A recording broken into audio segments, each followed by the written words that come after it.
Hi, I'm KodaKandi and welcome back to the channel where I can talk about whatever I want. And like I do with most of my videos, we're discussing music.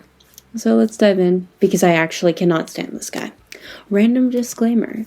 This video may mention unalive and SH, so if any of that triggers you, please click off now. Also, I don't care if you like him. I personally don't. If you like him, cool. If you don't like him, cool. Me too. If you don't have TikTok or have been living under a rock, Tx2, also known as Evan, is a TikTok artist mainly known for the 5'4" man horror video.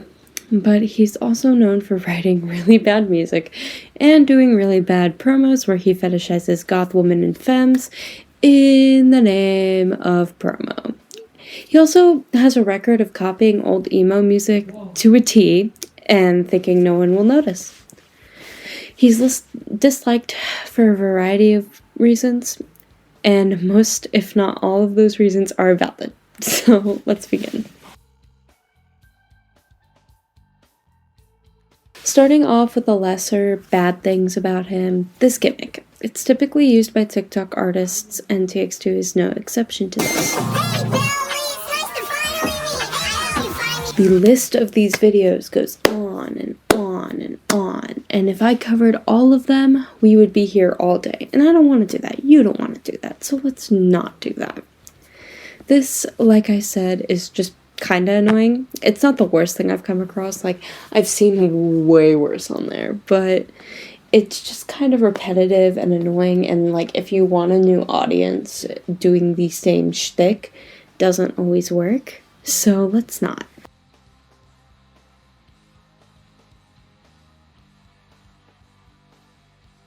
This was to promote his song Degrade Me. If you scroll through his profile, you'll find him going, "Is that a goth dommy mommy?" but completely missing the mark on goth subculture, and then mocking the people who called him out and said they were uncomfortable with being fetishized. Oh my god, is that a goth dommy mommy? Dad, that's not how you get a goth girl. Well, how else will I get a goth girl? I have an idea. Do you still have that guitar? I drive nowhere without it. Hit it.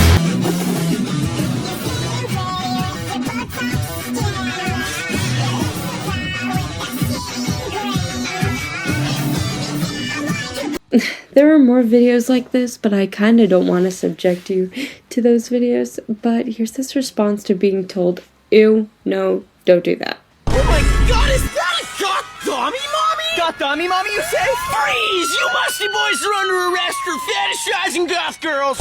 I sure hope your booty hole stretch, cause I'm about to exert some force on you boys! Sir, we were just making a skit making fun of the people who say that. Okay, son, you think I understand nuance? Please help, I'm being mugged and stabbed! Excuse me, I'm dealing with real issues right now! As I was saying, it all started hundreds of years ago, when the goth girl golden retriever fetishization war began. Free us of our ignorance! I swear we'll never say it again! You boys promise? Just whatever you do not listen to the song we're dropping the day after tomorrow. Whatever you do, it will offend the shit out of you. I'm begging you, please don't listen to it. Okay, well, it's not like this song says "God me mommy" in it or nothing, does it?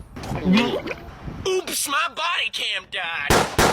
Oh my god, is that a goth dummy mommy? Hey, shut the fuck up! I don't appreciate being fetishized! Wow, a woman standing up for herself. That's exactly what I fetishize. Wait a second. Holy crud. Is that a guy who's fetishizing a girl who's standing up for herself from being fetishized? Now that's my fetish. Whoa, whoa, whoa, whoa, whoa. Oh, is this a meta-narrative about whether or not it's okay to fetishize goth girls?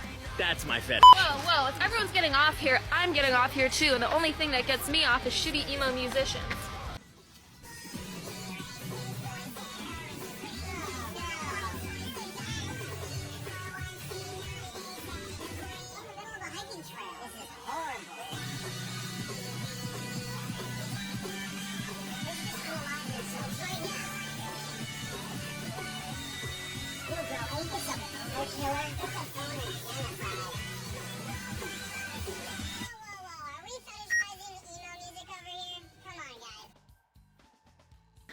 Yeah, no. Let me tell you why we're not doing that. Yes, it's song promo, but there are people who actually do this in real life. As a goth, let me tell you, the amount of times I have been fetishized because everyone expects you to be this dominatrix queen. Yeah, no. Not okay. You're weird. And also, the music that he makes would not even attract a goth girl in the first place. Goth is, like, I made a video on this. I will link that video in the description and in the works cited page that I will make for this. Goth is a music-based subculture. You're making emo rap music. Where are you gonna get a goth girlfriend from that? Anyway, let's continue.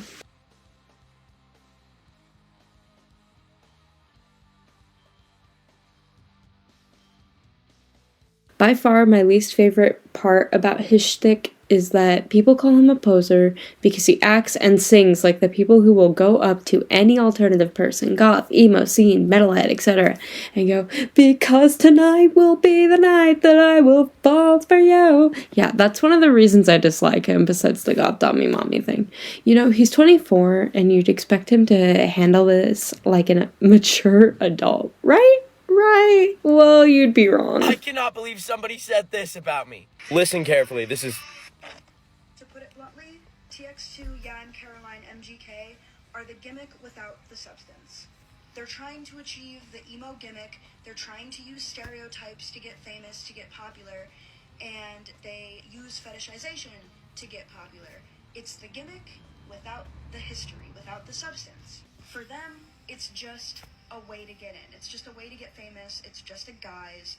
It's just a way to make money. So I'm about to address this and all of you who make this claim, so hear me out and listen carefully. And I shouldn't even have to tell you this, but as someone who has tried to end their life several times because they thought that there was something wrong with them, who has struggled to come out as bi because he feared the girls would like him less, his family wouldn't understand, and he would lose friends, which all of the above happened, and dealing with much more intense trauma that I cannot even talk about on this app, emo music has been the one place that I have found solace, and you're telling me that I can't write about my own experiences and I can't vent? You say there's no substance, but this is literally trauma I have experienced and I'm venting about in my music. I'm sorry I didn't put enough metaphors in my music for it to feel deep. Also, this is not a recent bandwagon I am hopping on. I've been emo since 5th grade. This is me absolutely ripping a drum solo for an Avenged Sevenfold song in middle school. I know I looked a little different, but I played this in front of my middle school.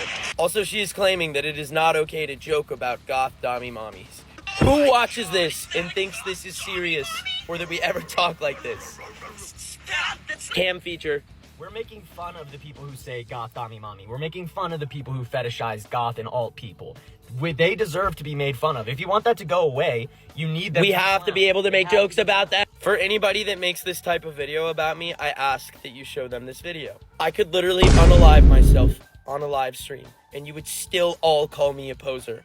What more do you people want from me? And you know what? I'm still gonna support you as a content creator, even if you might not support me.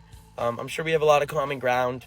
I love My Chemical Romance. We could be friends and talk about My Chemical Romance. As many TikTokers have pointed out, if he has been alternative long enough and all that jazz, he would know not to let those comments get to him. He's being fairly criticized by Lake, who we'll discuss later on, and he throws a tantrum because, people keep calling me a poser. Threatening to off yourself over criticism is just icky. That's poser shit.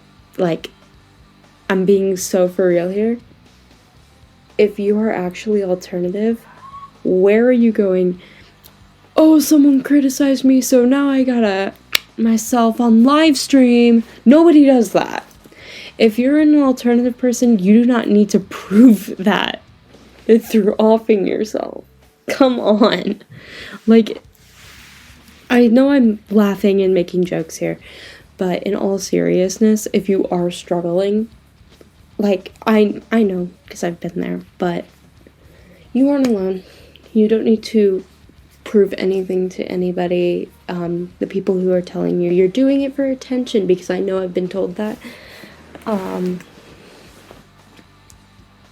You do not need to go to that length to prove it.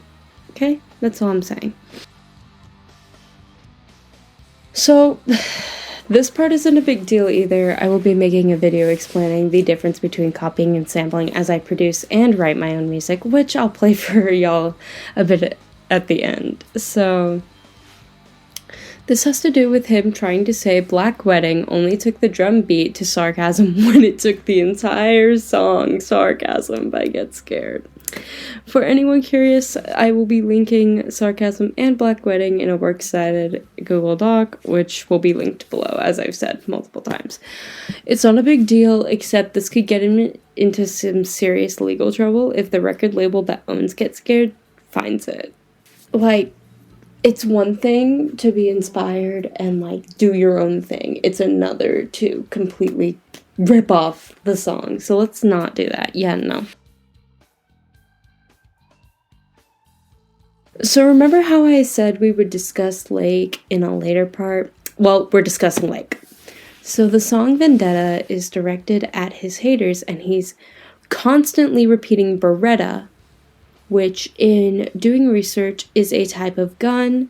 I will pop up what type in a little definition box up here. So essentially, I'm gonna shoot my haters. That's not how you react to hate comments, honey. I make content. The best thing you can do is ignore the haters. If they're giving valid criticism, take the criticism. Go, take it. It's okay to take criticism. But that isn't the issue. And at the end of the song, he uses an AI-generated voice of Lake going, if I have to hear Tx2 talk about goth dommy mommies, I'm going to shoot myself. And then, in the following verse, telling them to do it. Ick. So we're going to go over some of the responses from other TikTokers. All of them will be linked in a works cited doc because I care about giving these people recognition. In fact, everything I use will be linked in a Google Doc. So if you guys want to look at the videos yourself, any of that, you want to fact check me, go ahead. They will all be linked there. Okay, so I told myself I was not going to make another post about Tx2, but he just released a new song and we need to have a discussion. So he has been, I've done my research, like teasing this for the past few days as like his big clapback to the bullies and all the people who say shit about him. Which, you know what, honestly, sure, like go for it. That said, I'm going to play a clip that he just posted.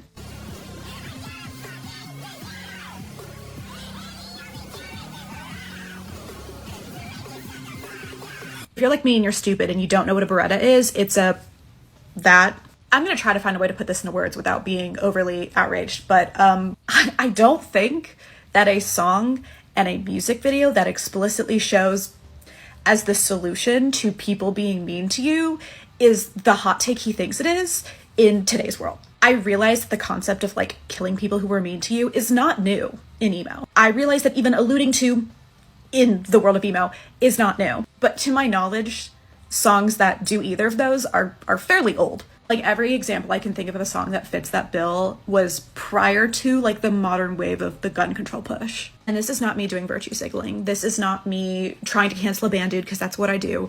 This is somebody who lost a friend to gun violence, who watched that music video clip and the first fucking thought that crossed my mind is, Jesus fuck, we do not need to be giving people ideas. Like I think back to a few years ago, the Mass who literally referenced PewDiePie, like after he did it, and the way that like pop culture impacts these events and things happening and people deciding to do things. And I get it. He wants to clap back to the haters and it's his right to clap back to the haters. People tell him that he should all the time and it's fucking awful. And I also get, obviously, like that's not his point. That's not an endorsement. But I'm a little dumbfounded that not one person that laid eyes on this before it got released was like, hey, maybe this is like not the take to spread to your impressionable young audience of presumably bullied kids, because most emo kids are. And maybe that's oversensitive and maybe that's crazy and maybe I'm only thinking about it that way because I've been impacted by gun violence. But maybe I will say more on this better later, but I'm a little at a loss for words.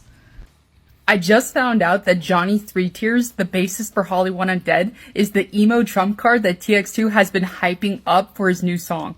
If you're not surprised, you either don't know who Tx2 is or you're a fan. And because I've already made videos about TX2, I figured I'd just compile a list of information I found out so people who want the 411 can have it all here. So first off, it seems like TX2 is actually a group of 3 people, at least right now, but there seems to be one face. And that's the frontman, Evan Thomas, a 25-year-old guy from Fort Collins, Colorado. He got his start on TikTok mainly through his comedy skits about emo stereotypes and culture, and then started to release his own music. Instead of ditching the cringy aspects of his videos though, Evan leaned into it as a way to market his songs. Because of that, most people have written off TX2 as posers. Controversy follows them into their music as well because their lyrics are often outlandish but without depth. When given criticism about this, Evan responded by making a video saying that even if he unalived himself on livestream, people would still call him a poser. Most people who saw it considered it to be trauma dumping and extremely inappropriate. So TX2's image is a nightmare, their lyrics are questionable, and the final nail in the coffin should be that most people think that they've ripped off major bands. By the way, Vendetta may be the latest one because it sounds very similar to songs by Bring Me the Horizon and Get Scared. And I'm gonna be putting the direct song comparisons at the end, so stick around for that. It's not a good look, but despite all of this, TX2 just scored this big feature and is on tour, so what's the driving force? In my opinion, it's because Evan is a major hustler. Everything seems to be about networking and marketing for him. He advertises his songs by posting on TikTok daily, live streams, and has even built a Discord community. Mostly of teenagers though, which is a little concerning. On top of that, he networks like crazy by making a ton of public appearances with other figures in the community such as Johnny Gilbert, Caroline Carr, and Sable. Before I get into my personal opinion, take a second and let me know what you guys think below. So I think that the TX2 members really like the idea of being emo music artists, but the execution has just been half-baked. Which is actually why I'm not talking about the guitarist Cam in this video, because I think that being in TX2 is actually a step up for him. But yeah, I think Evan and Cam are theater band kids who didn't get to fully explore themselves as teens, and so now that they can as adults, it's coming out as kind of immature ideas of what the culture should be like. Which is why I think they're appealing to TikTok kids. Despite all of that, my biggest problem with TX2 is the lack of originality and accountability. TX2 fans seem to think that if you change the lyrics, it becomes brand new, but that's the easiest part to change of a song. There's a level of respect all artists should have for each other's work, which is why out of all the hate that TX2 gets, this is the most legit. And to clarify, musicians can and do use samples of each other's work, but they always give the OGs credit for it, and TX2 never has. Instead, they've just used it as a passive-aggressive marketing tactic. Again. Anyway, this video was long as hell because I don't think I'm gonna be making another TX2 video, but who knows? Let me know what you think of the direct song. So after watching these two people's videos, let's play Lake's response to the comment under Sierra's video, which is the video we just watched.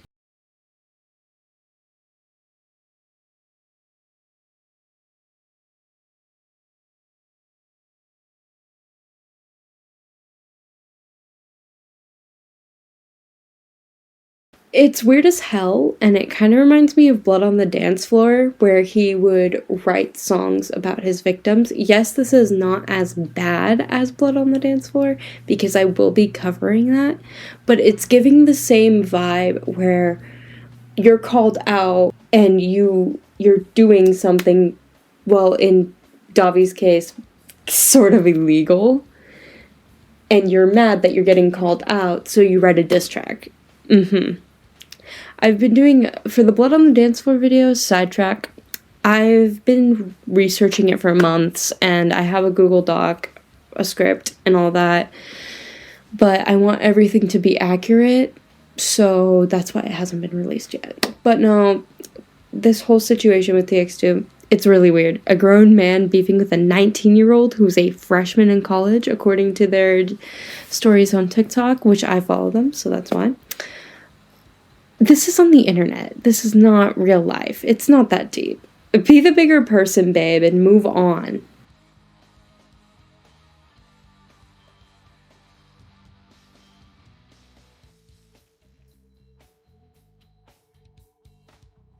I will never like this guy, to be honest. I can't get behind an artist who acts like a 6-year-old when criticize. I can't get behind any artist who acts like that. No. So if you're still here, and if you didn't get lost, as I promised, here's an original song I wrote for y'all to listen to. You can leave if you'd like. It's just gonna play in the outro for y'all, for anyone who wants to stick around to listen. You can leave if you'd like, I won't mind. This is KodaKandi. Goodbye.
Yay.